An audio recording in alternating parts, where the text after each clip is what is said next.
आप युवाचार्य, उद्भट विद्वान, संस्कृत के प्रकांड विद्वान, श्रेष्ठ कथा प्रवक्ता, ऐसा संस्कृत, ऐसा श्लोक, ऐसी कथा और अनुष्ठान के तो कहने क्या, अद्भुत।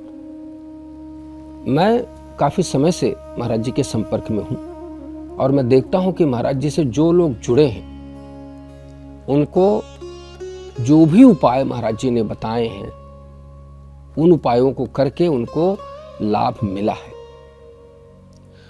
तो मन में ऐसा भाव आया कि क्यों ना एक ऐसा कार्यक्रम बनाया जाए जो आपके लिए लाभप्रद हो।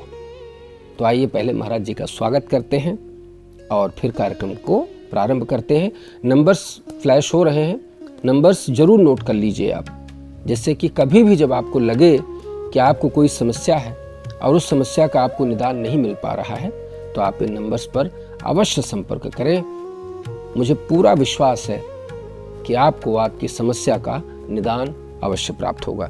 महाराज जी बहुत बहुत स्वागत, बहुत बहुत अभिनंदन जी। बहुत बहुत धन्यवाद तरुण जी। महाराज जी, हम लोग आज चर्चा कर रहे हैं उस विधि के बारे में, उस विज्ञान के बारे में जो जीवन को परम आनंद से भर देगा।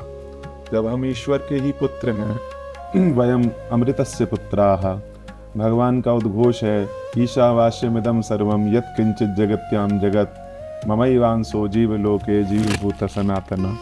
तो फिर ये सनातन जीव दुखी क्यों है? बिल्कुल महाराज जी। तो महाराज जी, समस्याएं तो बहुत हैं, अनगिनत समस्याएं हैं लोगों की।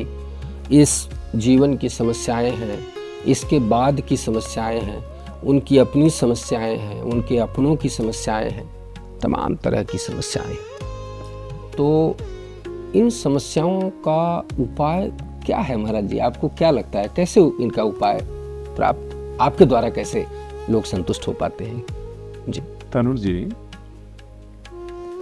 जिस विज्ञान को हमारे ऋषि मुनियों ने हमें दिया, जिन विधियों के द्वारा हम इन सब समस्याओं से परे हो सकते हैं, जिनके द्वारा तुम्हारे पूर्वजों ने आनंद पाया, कोई भी ग्रंथ देख लीजिए। और बहुत बड़ी बात आज आपसे कह रहा हूं कि स्वयं भगवान राम और कृष्ण, भगवान राम इस संसार में आ सकते थे, उनका अवतार हो सकता था, लेकिन तब तक नहीं हुआ कि जब तक कर्मकांड की विधि को नहीं अपनाया गया, जब तक यज्ञ कर्म नहीं हुआ, जब तक पुत्र कामेष्टि यज्ञ नहीं हुआ, तब तक परमात्मा इस संसार में अवतरित नहीं हुए। तो कर्मकांड को कितना आदर, कितना सम्मान स्वयं ईश्वर ने, परमात्मा ने दिया है, ये आप समझ सकते हैं। आपकी समस्या कोई भी हो, परेशानी कोई भी हो, दुख कैसा भी हो, उस समस्त दुखों का उपाय कर्मकांड में छुपा हुआ है, निहित है।